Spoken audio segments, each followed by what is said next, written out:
What's up, everyone? This is Jeff Loves Jets with a long-awaited unboxing video.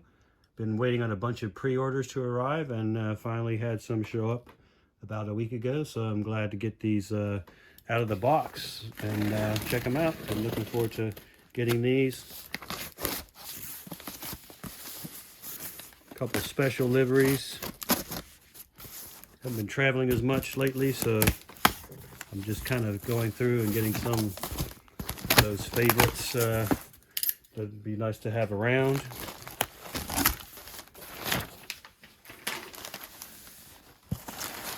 So one thing I did get was a Virgin Australia 737-800, and I got this because I had flown on Virgin Australia from Perth to Sydney, Australia a number of years ago, and I figured it was time to get that model. So I'm not sure if I'll do an unboxing video of that. I usually just do the wide bodies, but we can see what happens. And then also in this kit, I got the airport passenger bridge, and that's the JC wings in the 1/200 scale.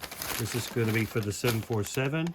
So I haven't purchased anything like this before, and I wanted to just kind of get a sense of what it looked like and how it worked, because they look so very cool when you look at them online, and just was like, this would be a really nice add to the collection and put into the display case. So we'll have to check into that. Then we have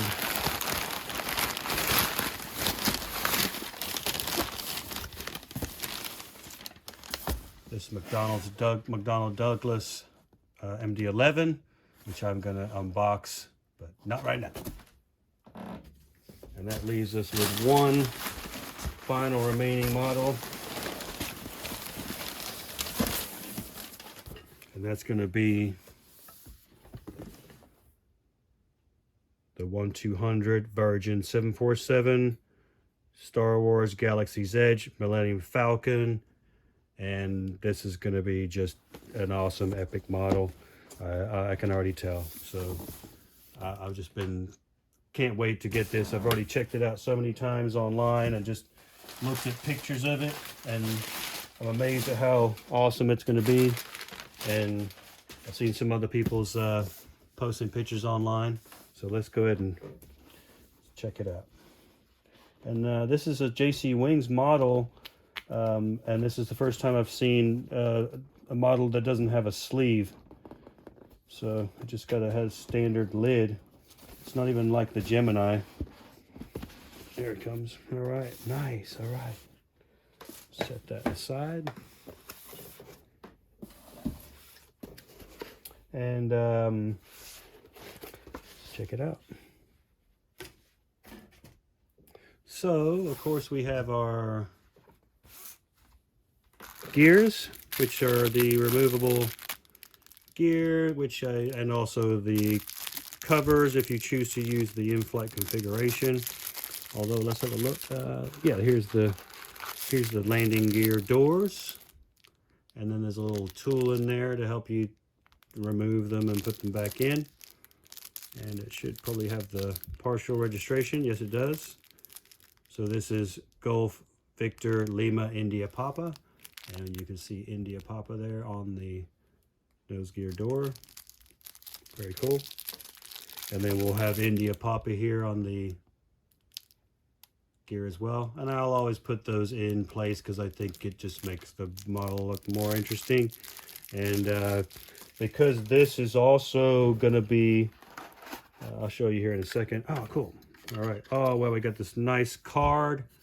So this is what's important. JC Wings does a good job of it, is adding these components. So here we see the card with the aircraft, the Scarlet Lady, Walt Disney World Resort in Florida. This is in honor of the Star Wars Galaxy's Edge display there at Walt Disney World. And they had essentially started the whole exhibit all surrounding Star Wars with a replica of the Millennium Falcon. And because Virgin Atlantic flies to Orlando regularly with 747, it made perfect sense for them to do that. So, oh, cool. We got the specifications. Manufacturer, Boeing. Overall length 70.66 meters, wingspan 64.44 meters, height 19.4 meters, engine type GE CF6-80C2, 1/200 scale. That's really cool. And I'll go into details of specs on the aircraft here when we get to a little bit further in. But we have a metal stand with the Star Wars Galaxy's Edge logo, Boeing 747-400 in the 1/200 scale. Very nice. And then we have our little pad here for the where the model sits. Keep it nice and scratch free. But yeah, really nice. We'll get this stand going here in a little bit, and we'll get the model on the stand so we can really give it a good look.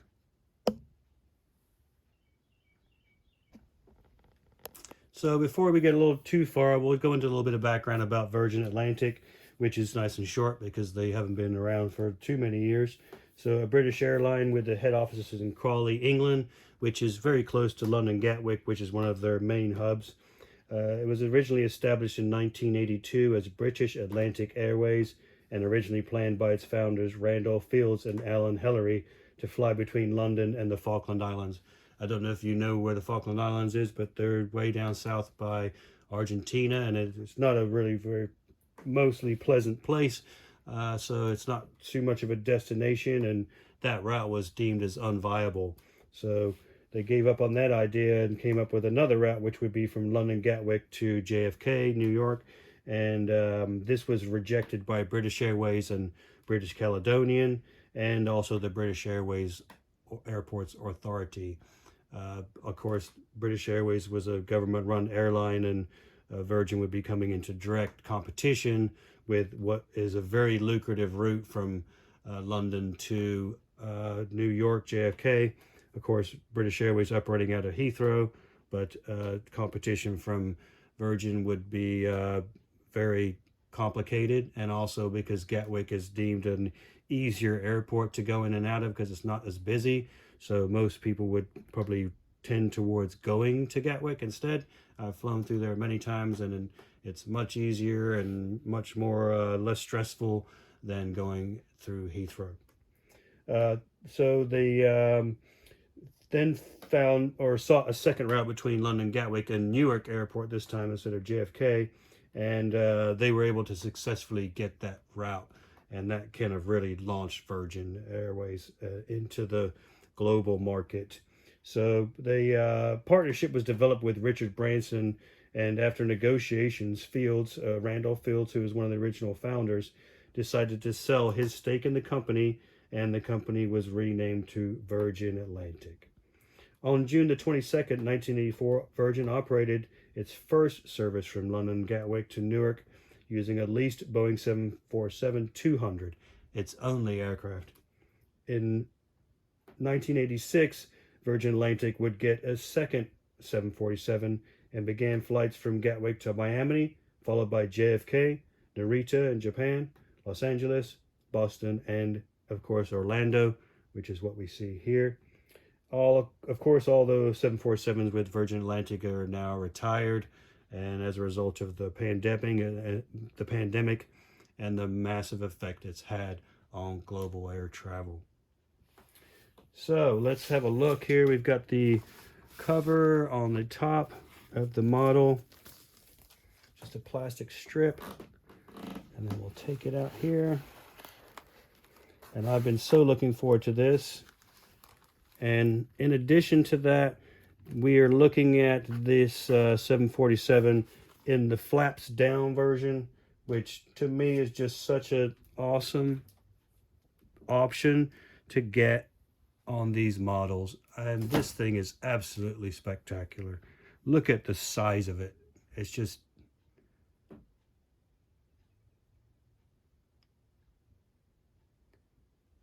has a great weight to it, and the livery itself really amplifies the size of the aircraft because it's has so much length going across the fuselage. So it's just taking this in my own eyes here for the first time is just absolutely spectacular. And this is of course called the Falcon. I'm not sure if the decal is upside down there. You can see that the Scarlet Lady doesn't appear to be in the right orientation. But let's have a look on the other side, because that would be indicative of, and she's right side up over here.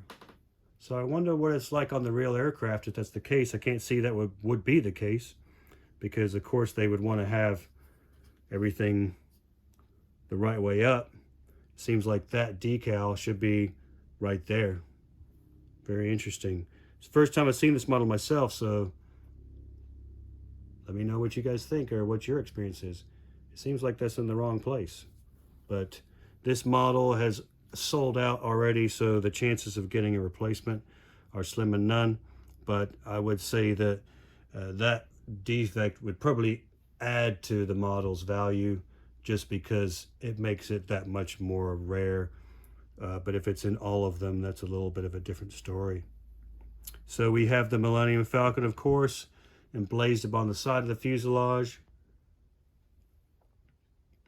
and the Walt Disney World Resort logo here towards the aft part of the fuselage, and the Star Wars Galaxy's Edge display of the Millennium Falcon. Very cool. So let's start up here at the front, and then we've got this beautiful metallic finish to the paint. Virgin has selected that for that, and also the engines have metallic paint on there as well, although this doesn't look as metallic and crimson as their normal livery. So I do have a 747 that I'll have to check out, and I actually think that this is a different type of red almost than the standard livery that I have on my Tinkerbell. So we have the radome cover, which we have our ILS system and our weather radar behind this opening here, or the radome cover. We have our cockpit windows. We have our captain pilot's escape hatch on top. Oops, something fell off. I think it was one of the flaps, but that probably means it will go back on again if it comes off nice and easy like that. I hope. We have the wipers and the spray nozzles. We have our pitot tubes on the side, illumination light. Then we have the L1 door, the Boeing 747-400 decal, the Disney and trademark for Lucasfilms Limited, associated with the wrap. This is a wrap, not a paint job. So this wrap is 44 meters long and took 3 weeks to print. So we have our L1, we have our upper class section here, the access door to the upper deck. We have the L2 door, and we have our mechanism and such on the door for opening and locking it. Then we have our landing gear lights. JC Wings doing a nice job here with the jewel lighting, which is, I really wish everybody would get that going and make that trend happen. We're at a point now where we should have that going all the time on all of our models. We have the beautiful Millennium Falcon decal there. The L3 door. We have the L4 door. And then we have the registration. And that beautiful Virgin tail. Horizontal stabilizer. Nice 3D rendering of the elevators in that. And then we can also see a nice 3D rendering in the tail. You can see the groove there to mark out where the tail is. Really nice. Then we have the auxiliary power unit exhaust hole. And of course the auxiliary power unit is down here in the tail, usually behind a door, which is we don't see any markings of here. There's also a strobe light on the tail for the 747. We have our India Papa partial registration on the tip of the vertical stabilizer.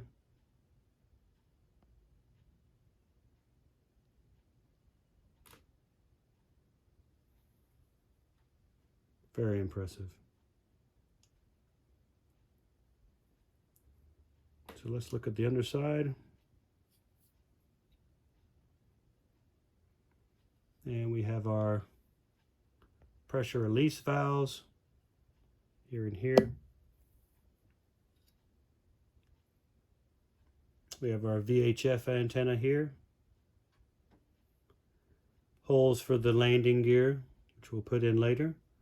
The hole for the stand, our Virgin Atlantic emblazoned upon the bottom of the aircraft. Anti-collision beacon here, which is illuminating anytime the aircraft's engines are started or being prepared to turn on. These are knocker ducts for the intake air into the AC packs of the aircraft. Hole for the nose gear and the rendering of the nose gear doors. And then all the way down to the radome cover. And let's look at the bottom side of the wings here.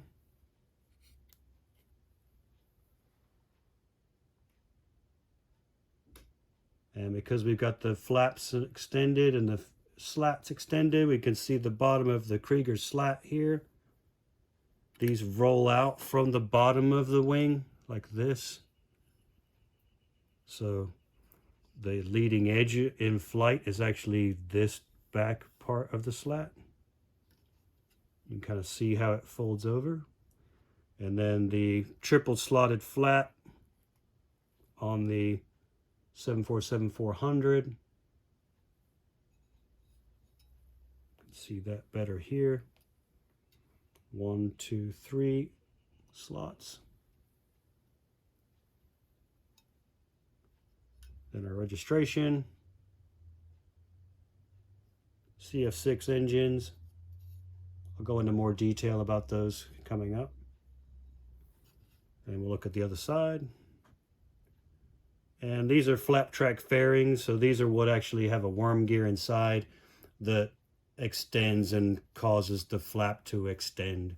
So we're in the full flaps position here, which is what you would experience during landing. It's designed to create a bunch of drag to slow the aircraft down. This is a wing vent for fuel. So as fuel pressure changes and as a result of temperature, the fuel can be vented out of this little duct here. We also have a fuel dump valve as well for in-flight fuel dumping, both sides. And then we have our winglet as well. So here on the left port side of the aircraft, we have a red position light. And then on the rear, we would have a white navigation light. And these basically tell other aircraft which direction the aircraft is facing. Over here on the right starboard side, we see a green navigation light, position light. And we can get a nice look at those slats extended there. Really makes the model so much more interesting to have those. I try to get a flaps down model whenever I can. And I have a few of the 747-400s so far, and I've really enjoyed having those. So on the right hand side of the aircraft again, we have our Scarlet Lady and the Falcon, right side up. Pitot tubes here, illumination light. You see the cargo loading door here and the mechanism and such. There's usually some warnings on there, but it's not really easy to make out what that says. We have the R1, the R2 door, access to the upper deck.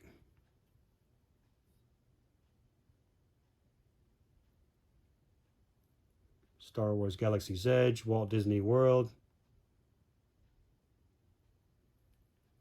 Registration, of course. And that beautiful emblazoned Virgin vertical tail stabilizer there. So on the top here we have our Vhf antennas. This is our satellite antenna for the aircraft. This is the Wi-Fi go-go box. This is the auto direction finder antennas. There's two of them, and they're not raised up, they're just smooth. On the real aircraft, they'd be raised up, so they'd be, if these were in 3D, they'd be correct. And then we have another VHF antenna. We have the anti-collision beacon. And of course, there'd be numerous other air traffic control, traffic collision avoidance system antennas, distance measuring equipment antennas that would be located here on the top side of the aircraft. You can see some of them sometimes painted out in the yellow there and sometimes white. There's also some of those antennas would be on the bottom of the aircraft too. Really beautiful.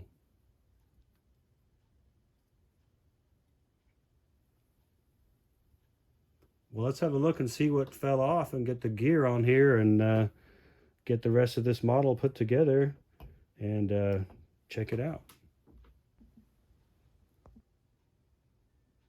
So the piece that came off was this flap track fairing here, and I took a little bit of glue and I reattached it. And I did investigate and look at the Scarlet Lady, and of course this is upside down. I didn't see any other models that had that the wrong way around. So a mistake during the production there. But as I said, this model sold out and discontinued, especially in the flaps down, so I don't think there's any way to get a replacement for that. It is a mistake, so we have to remember that.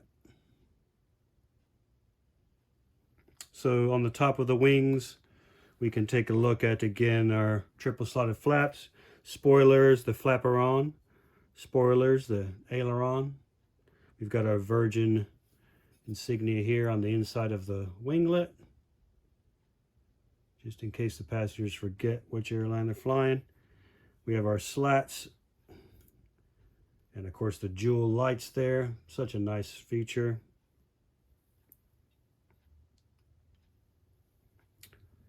Impressive model. So this is Golf Victor Lima India Papa. And look at that, just that look. Also, this is in that sort of landing position, so the wing is not elevated as though it would be if it was generating lift, which is cool. And you can really get a sense of how big those flaps are, because this trailing edge would be totally clean when these flaps are all tucked in. Just an impressive aircraft, the 747. Beautiful. And this, of course, 747-400, 7443, which customer code 43 is actually for Alitalia, so I think that may be wrong. On the other Tinkerbell Virgin Atlantic 747-400, I have it's a Q8, which is from International Lease Corporation. So that was where that particular aircraft was leased from, although it's kind of hard to find any details about this specific one. Let's go ahead and put this gear on.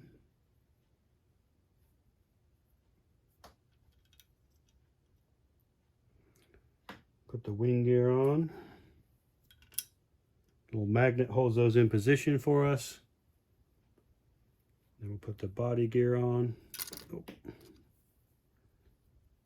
Get this right the first time. Nope. There we go.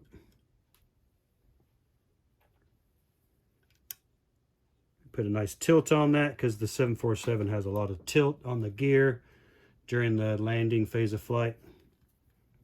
That's a nice representation there. Get them all the way up. That's great. Nice. Really cool. Looks great. It's exactly how that should look. And then for the nose gear, they give you one gear where the nose gear is collapsed as though the aircraft were on the ground. I don't know if you can see that.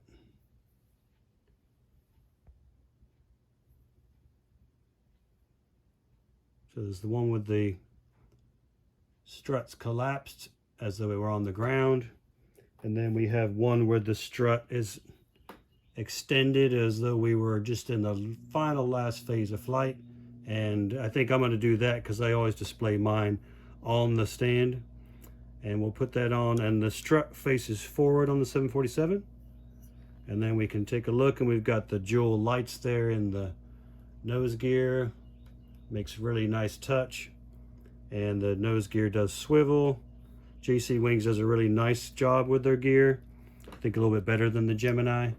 It's my preference, and I think JC Wings just kind of does a better job in general. But I do enjoy my Gemini collection just as much as well. So what a great looking aircraft. Let's have a look at her down on the ground. That's nice to see that it doesn't want to nose up. Sometimes the 747 is a little bit tail heavy in the models, and it wants to kind of rise up, but that's not the case here. So let's go into a little bit detail on Golf Victor Lima India Papa. This JC Wings model 1200. The model number is EW2744001A. This is purchased from Collectible Jets, which is where I get a lot of my models from. Also, that's diecastairplane.com, which you can get those models from as well. This is named the Falcon, but this aircraft was formerly known as Hot Lips. And actually, this aircraft has received 2 special liveries in May 2010. It was wrapped in the Harry Potter livery until February 2011. And then this Millennium Falcon livery was applied in September 25th, 2019, and then was withdrawn in March 2020 when they basically retired all of their 747s. And it's time to open with the Galaxy's Edge resort, at Walt Disney World in Orlando, Florida. And of course, Virgin flying from London Gatwick to MCO in Orlando a number of times a week. I think they had 3 times a week, or maybe 5 at the time when they were doing that. And this also launched Virgin's Ultimate Virgin Holidays Star Wars Experience, which they flew passengers to Disney World, and so that people could experience the Star Wars Galaxy's Edge displays and such. And Virgin developed a whole program around it where people could do for a set fee, they could just go and have all of see everything included with their flight.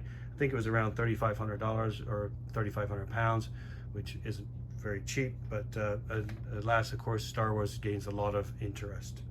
So this aircraft was stored after March 2020, and then flown in this livery to Las Vegas, LAS, December 9th, 2020, and then on to Marana in Arizona, airport code DGX, on December 11th. And this aircraft is now flying with Atlas Air Cargo, so this livery has been removed and the aircraft's been completely repainted. The first flight of this particular aircraft was April 26, 2001, and this aircraft delivered May 15th, 2001. We're running the 4 GE CF6-80C2B1Fs on this aircraft, which is a very similar engine to what's on the DC-10 and the MD-11, which you saw a little bit ago. And the seating configuration on this aircraft is business, 14 seats, called upper class, and that's on the main deck from the nose to the L1 or R1 door. Then we have 66 in the W class, which is premium economy, and that's going to be from the L1 door and to the L2 door, and also the first half of the upper deck. So that'd be a pretty nice experience for premium economy. Then we have the premium configuration on the lower level would be 242. Upper level configuration is 2 and 2. And then we have 375 seats of economy, and that's from the L2 door all the way to the tail of the aircraft, and that's in a 343 configuration, 10 across, and that brings the total to 455 seats. That's a lot of passengers. So this livery generally was with the Euro White 2010 livery, and as I said, the engines aren't painted in the metallic red like they are in the classic. And then we have the Scarlet Lady carrying the Union flag, and this design was done by Ken White. And overall dimensions for the 747-400, length 231 feet 10 inches, wingspan 211 feet 5 inches, height 63 feet 8 inches, maximum takeoff weight a staggering 910,000 pounds, max fuel weight 424,000 pounds. That's almost half of the maximum takeoff weight of the aircraft. That's 63,705 gallons. So imagine how much it costs to fill that thing up. Engine max thrust is 61,690 pound-feet, and the engine fan diameter 93 inches. That's just shy of 8 feet, and we got that times 4. Let's go ahead and take a look at these engine fans and see if we can make them spin. Usually on the 400s, well, it's sort of tricky. Oh yeah, nice. That was going great. Sometimes you just kind of get the angle going a little bit. That one not so much.